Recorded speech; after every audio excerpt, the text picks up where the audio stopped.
David hunts, I can change my skin. then skins. Dr. Dekker dated his patients. I had a hot date. We went out for drinks. I took photos of Jessica. Dr. Dekker did On phone Valentine's Day. and ask me for Nathan's number. There was a girl there. Am I wrong to keep the locket? I'm allowed to talk to her, aren't I? He was preoccupied with finding Photographs. patterns. Rocking chair. I haven't been back to the beach since, I had a bit of a shaky loop incident. where I find something I set fire beautiful in the sea. to Hannah's clothes in the garden. I dug the grave. I wish I'd said goodbye. Dr. Dekker cursed me. It didn't weigh enough to have a body in it. Oh, Doctor, you surprised me. Reminds me of Officer Yates. Did I ever mention I had a special friend in the police force? Nah, it's not something you drop politely into a conversation.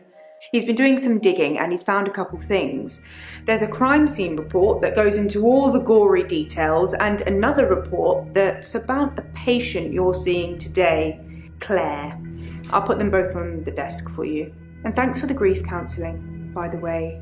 It's really been helping, you know, I'm so glad you're here.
It sounds to me as if Dr. Dekker's murder was a spur-of-the-moment thing. If you were planning to kill someone, you'd bring a weapon with you, wouldn't you? I imagine that the paper spike made a very good weapon, though. It could look quite menacing, glinting in the moonlight.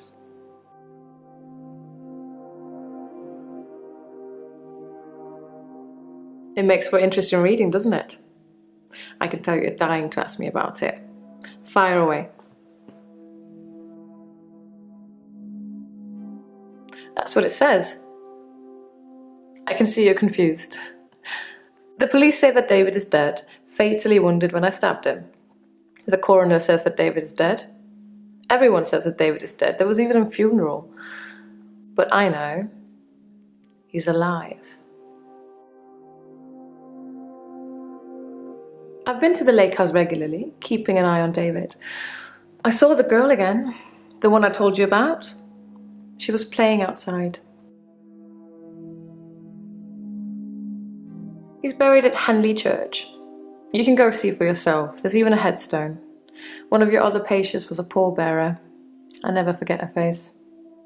You should ask him. Bryce was a pallbearer for David. He's also a grave digger, I believe. Smuggling a body out of a funeral can be difficult, unless you pay the right people. David wanted to have a talk about our relationship, not something any married person wants to hear. He said he'd been with Iris for about a year and that he loved her. He said he didn't love me anymore, which I know is a lie. You don't just fall out of love with somebody. I reacted badly. I grabbed the nearest weapon I could find, which happened to be the steak knife, and stabbed him with it. There was so much blood. I instantly regretted it. So I fixed him. It was about a week later. I brought David back to life. Not with voodoo, not with virginal sacrifice. I just willed it to happen, and it did.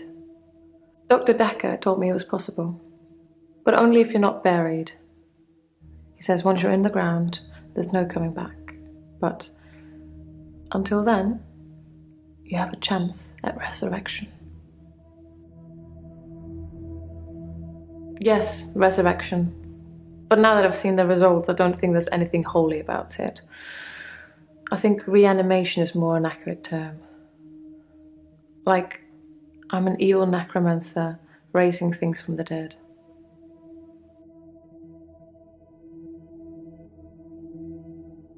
I think his brain was already decaying during the week that he was dead.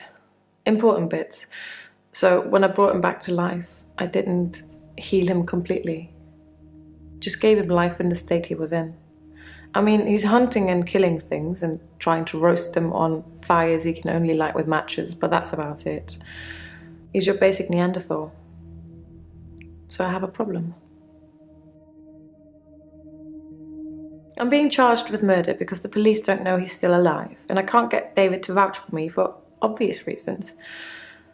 I think it would raise quite a few more questions than answers, which is why I'm hoping that you'd be able to help me. Considering the circumstances, I'd be grateful if you could see your way to declaring me temporarily insane at the time of the murder, to lessen my sentence. Because I'm not a killer, but I can't prove otherwise. You don't still think I'm a killer, do you, Doctor?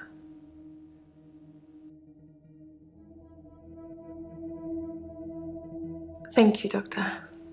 So then you'll help me? You'll say I was temporarily insane? I'm going to pretend that I didn't hear that. Let's have a few more sessions before you seal our fates. Or is it that you want something else? Like Dr. Dekker did? Dr. Dekker teased me mercilessly about my alleged ability. He didn't believe I'd reanimated David. Once he presented me with a dead mouse and commanded me to give it life again. I didn't, of course. It's not something I'd throw around lightly. He changed his mind about me eventually. And then he mentioned the girl. He told me he'd locked up a girl in the basement of his house, just for me, and he asked me to reanimate her. It was Iris. I said I couldn't reanimate something that wasn't dead, and he said that wouldn't be a problem. So I agreed. I just played along. I was hoping it wasn't real. I assumed it wasn't real. But he was offering me what I wanted, a temporary insanity diagnosis. It didn't happen.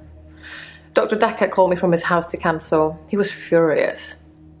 He said that Iris had escaped and he blamed me for it. He said that I must have set her free after he told me about her. I knew it was all lies anyways. He was obviously titillating himself by reprimanding me.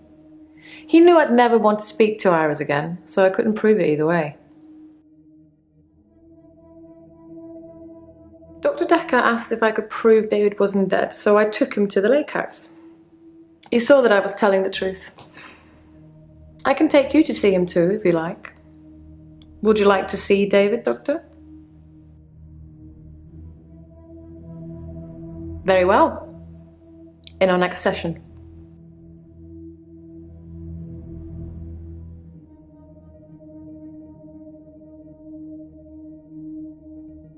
So quick to jump to conclusion, Doctor. Obviously I meant sunlight.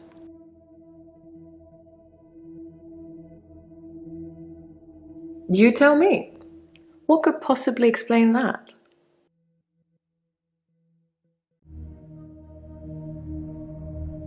I assure you, David is not a ghost. I've touched him. If David doesn't exist, then that means that I really did kill him. He really is buried, and I really should be going to prison for a very long time. That just doesn't seem right to me. It's more probable that I reanimated him under Dr. Dekker's guidance. Since I brought him back, I felt that there was something different about him, something not quite right. I think it's his brain. But how ludicrous that you can bring someone back in the first place. It's like that book, Pet Cemetery. Funnily enough, he does smell of earth, but that's because he spends most of his time out hunting. How astute, Doctor. Yes, I did say I hadn't seen Dr. Dekker outside of our sessions. That wasn't a lie. Our trip to the lake house was made during a session. I didn't speak to her this time. Something about her made me feel uneasy. I just watched her from the bedroom window. She'd caught a fish. She was holding it in her hands. I wasn't close enough to see, but for all intents and purposes, it looked as if the fish bit her. 1, 2, 3, 4, 5. Once I caught a fish alive.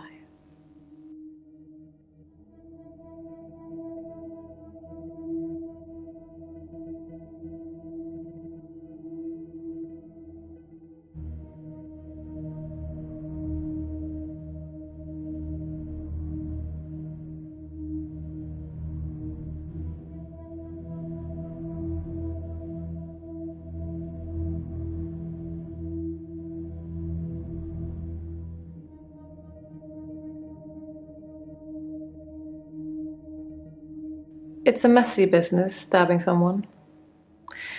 You'd imagine that it would be like slicing into a pie with all the filling just slowly oozing out, but it's so much more dramatic, like popping a cork of a bottle of champagne. Blood sprayed everywhere.